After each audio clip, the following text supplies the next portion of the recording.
नमस्कार दोस्तों, आज मैं आपको श्री कृष्ण की अद्भुत नगरी का रहस्य और समुद्र की गहराइयों में दबी द्वारका की कहानी सुनाने वाला हूँ। वीडियो अच्छा लगे तो लाइक और सब्सक्राइब और शेयर जरूर कर दीजिए। तो चलिए शुरू करते हैं। क्या आप जानते हैं भगवान श्री कृष्ण ने जिस द्वारका नगरी को मात्र एक रात में बनाकर बसाया था, वो समुद्र में क्यों और कैसे समा गई? क्या है समुद्र में डूबी द्वारका का रहस्य?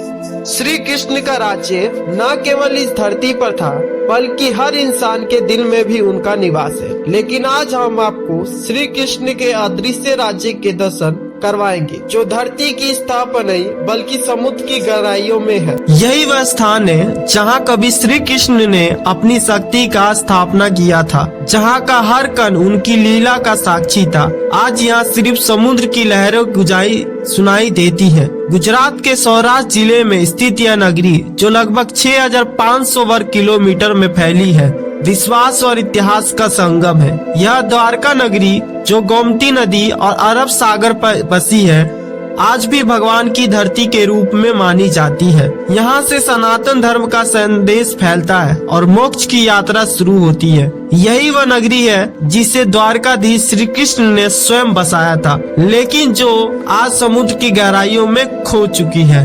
द्वारका को कई दरवाजे वाली नगरी कहा जाता है। यह भारत के 7 पवित्र स्थलों में से एक है। ये न केवल धार्मिक रूप से महत्वपूर्ण है, बल्कि पुरातात्विक दृष्टि से भी बेहद खास है।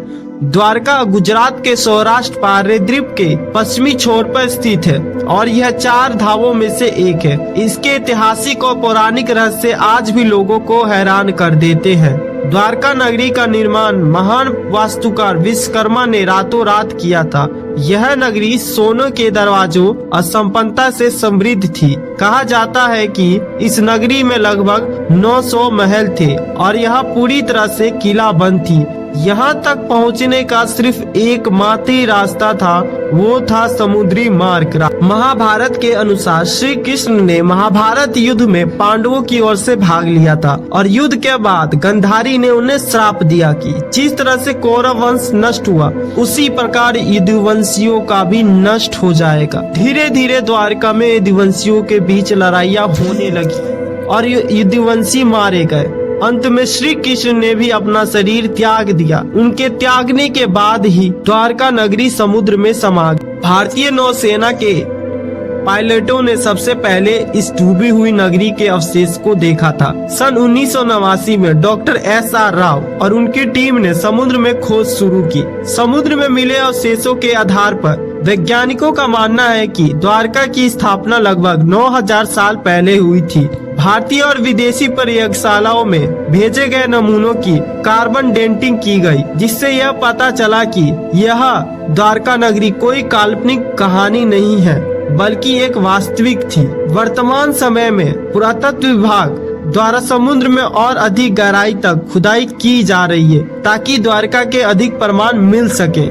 द्वारका नगरी का रहस्य आज भी अनसुलझा हुआ है। श्री कृष्ण की नगरी द्वारका न केवल इतिहास का हिस्सा है, बल्कि यह भारतीय संस्कृति की समृद्धि और वैभव का भी प्रतीक है। आपकी इसके बारे में क्या राय है, हमें कमेंट करके जरूर बताएं। वीडियो अच्छी लगी हो तो लाइक और सब्सक्राइब और शेयर जरूर कर दें।